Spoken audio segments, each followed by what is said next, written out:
Canes fans, it is the beast, Brian London. My partner, Brandon O'Doy, not with me tonight. After the Syracuse Orange beat the University of Miami 42-38, the Miami Hurricanes simply choked up in Syracuse with a trip to the ACC Championship and likely a trip to the college football playoffs on the line.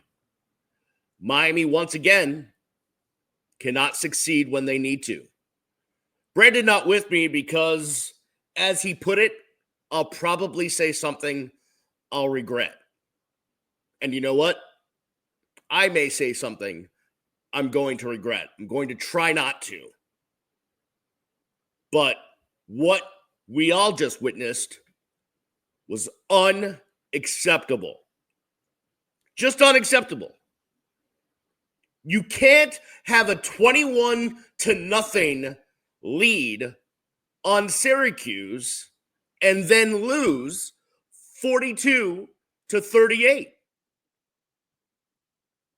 Getting outscored 42-17 after you had a 3-touchdown lead. You simply can't do that. That is unacceptable. Not with all this on the line. No, sorry. Not supposed to happen. Just not. And you really can't blame the players. Although, Jacolby George, glad you're gone. You played well, but too many freaking lame-ass personal fouls that cost Miami. And the one at the end, when you decided you had to get up and bump helmets with the other guy, that was as stupid as they came. Because it moved you back 15 yards when you needed to score. So much went wrong that I don't even know where to start. I don't even know where to start. You know, the sad thing is, the big picture, the 35,000-foot view, is you just wasted the best quarterback you've had in 40 years at the University of Miami. You just wasted it. You wasted it like it was trash, like you threw it away.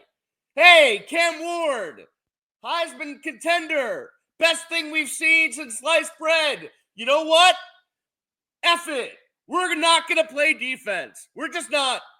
We're going to decide, yeah, I know the man coverage is not working. Guys are getting beat left and right. And the same old is not working for us. But you know what? Screw it. That's what you just did.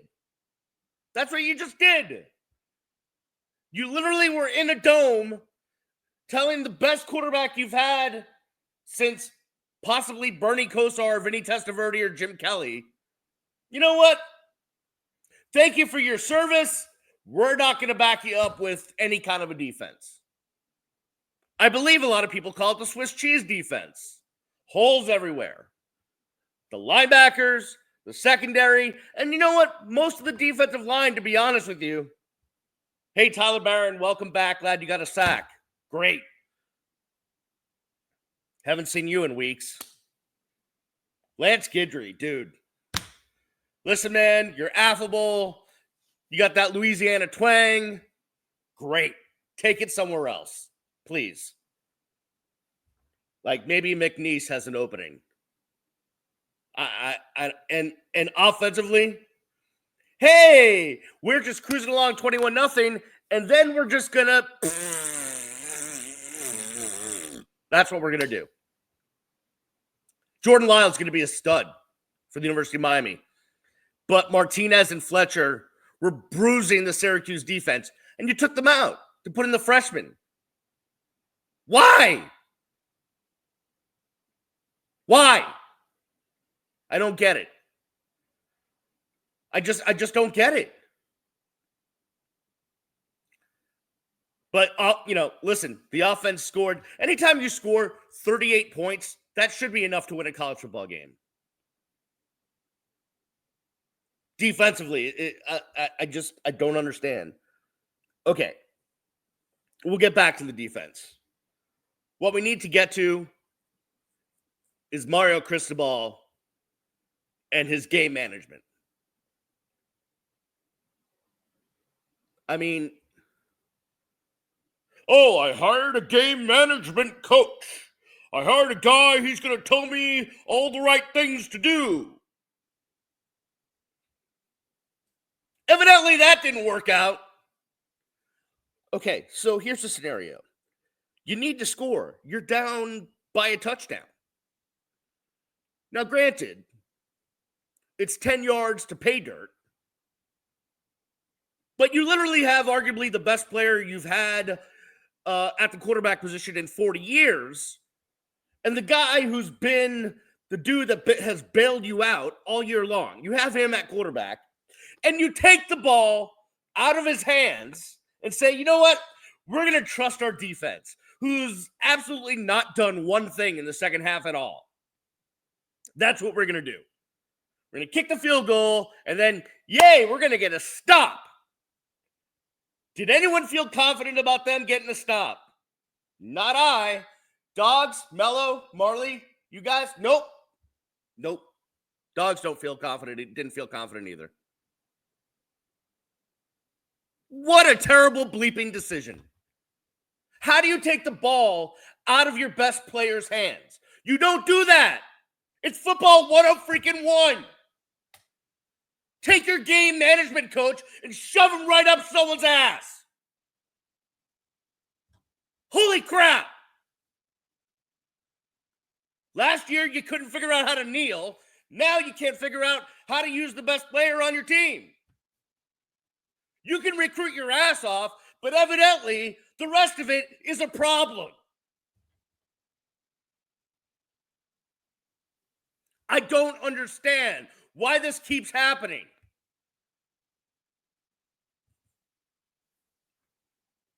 I just don't. There's no excuse. Nowadays, you can have 1 million people on staff.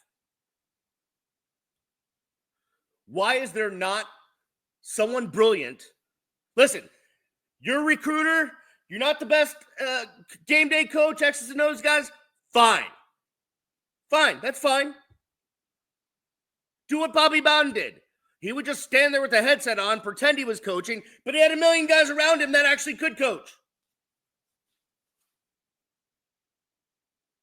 That's what he did. One of the best ever do it in college football. Could recruit anybody, right?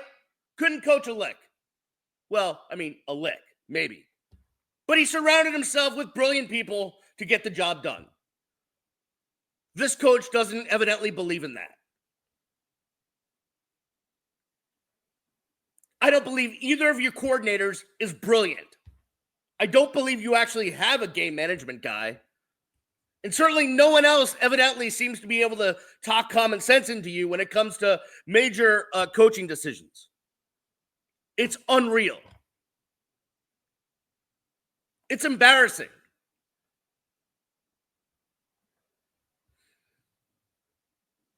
And I understand, right? Like if I told you at the beginning of the year that Miami was going to win 10 wins, win 10 games, you'd be really happy. You'd take it. You're right. We would take it. We would take 10-2. Great season, boys. We would take it. But the expectations change when you see what you have. We knew Cam Ward was good. We didn't realize that, he wasn't just like, a nice Hyundai or Kia good, but he was like a Mercedes, BMW, Lexus Infinity good, if not above that, and possibly getting to like a Maybach good, Ferrari good, Lamborghini good, right?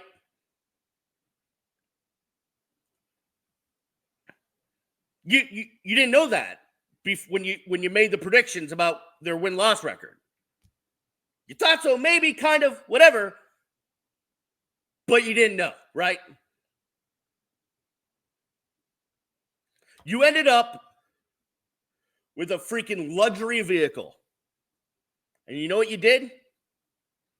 When you're in the Dome, whatever it's called now, used to be the Carrier Dome, up in Syracuse, you know what you did? You took the luxury car, and decided, you know what? Take the back tires off. See how it drives. Just unacceptable. Unacceptable.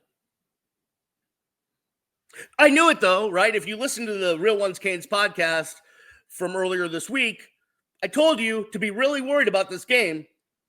Brandon told you all year long to be worried about this game. You can go look at my X feed. I took a screenshot of the wager I made before the game. It was Syracuse and the over. Evidently, I'm not dumb. Just so infuriating. Probably the last time you saw Cam Ward in a Miami Hurricanes uniform, because I don't think he wants to go play like, North Dakota Tech for the, slow in the snowy tractor John Deere plowing some donuts bowl. Like, I don't think that appeals to him. He'll go get ready for the NFL draft. Maybe the team that takes him in the NFL draft will actually decide to give him a defense to help him out. And, not to be totally depressing, but what do you think it's going to look like next year? You think they're going to be better? Huh? You think they're going to be better next year? Emory Williams is better than Cam Ward? Or whoever, Reese Poffenbarger? Or whoever the quarterback is? Someone tweeted or X'd or posted, well, DJ Lagway is going to look at this Miami offense and say, man, I'd love to go to Miami. Would you? Because he probably looked at the defense and said, hell nah. Just saying. You got a generational quarterback dumped in your lap. You got a favorable schedule. You had a record breaker at receiver. You had a fleet of running backs, an offensive line that was damn good, a tight end that's definitely going to be drafted, and you threw it all away. You watched it get flushed down the toilet by linebackers in a secondary that were as bad as I've seen in my 30 years covering this team. 30 years I've covered this team. 30. Some of you weren't born yet. Maybe you don't know that. Maybe you don't understand my history with this program, but I've been around it and in it and involved in it for 30 years. And I've never seen anything like that. Never have I seen so many Miami linebackers in coverage just look totally outclassed. Never have I seen so many members of a Miami secondary just watch guys running free. And a defensive coordinator that has no clue how to stop it. Seriously, Lance Guidry must go into anaphylaxis shock if he plays zone. Like, literally, like, evidently, if there's no EpiPen around him, can't play zone because, his throat's going to tighten up. He won't be able to breathe because of the allergy that he has to playing zone. Evidently. Hashtag just saying. Normally I wait to record these until I hear what Mario has to say and I watch the post-game stuff and see what the reporters are saying because, I wasn't at the game myself. And, I want to, give the coach a chance to explain. Not this time. Sorry, I don't need to hear any explanation. I don't want to hear an explanation. I don't want to hear the excuses. I don't want to hear the BS. I don't want to hear it. Don't want to hear it. Not at all. Don't want to hear the fellatio being performed in the locker room on the post game. Don't want to hear any of it. Don't want to read or see the state-run media that they got going on. Don't want to. Don't care. I know I should be happy with 10-2. I'm not. I'm sorry. Not when you have this type of talent on offense. You ruined it. You blew it. You wasted it. Again, I wish I could be positive and tell you, well, next year we'll get them. No, I don't think you will. And let me tell you something. If you don't make the ACC champion, right? For Mario, it's all about getting better year after year. 5 wins, 7 wins, now 10 wins. Next year should be what? 11, 12 wins, right? If you don't get to that, you're failing. And then what? We just can't freaking get right. Can't get right.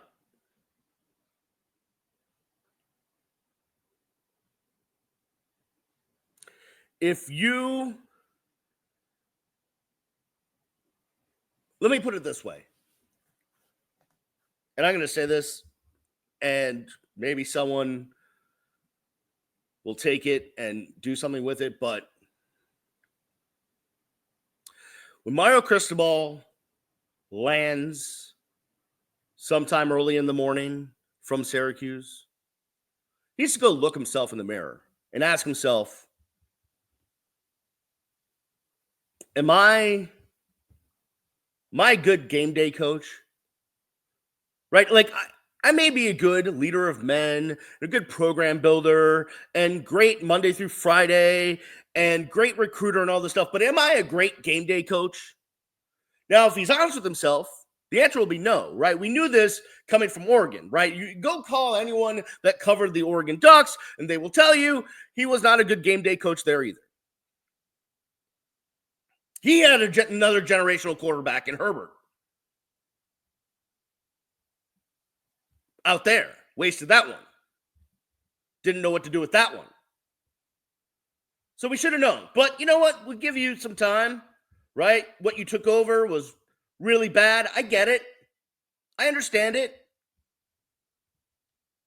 But since you're not the next coming of Nick Saban or any of your idols, maybe, just maybe, you need to go find some savants, right?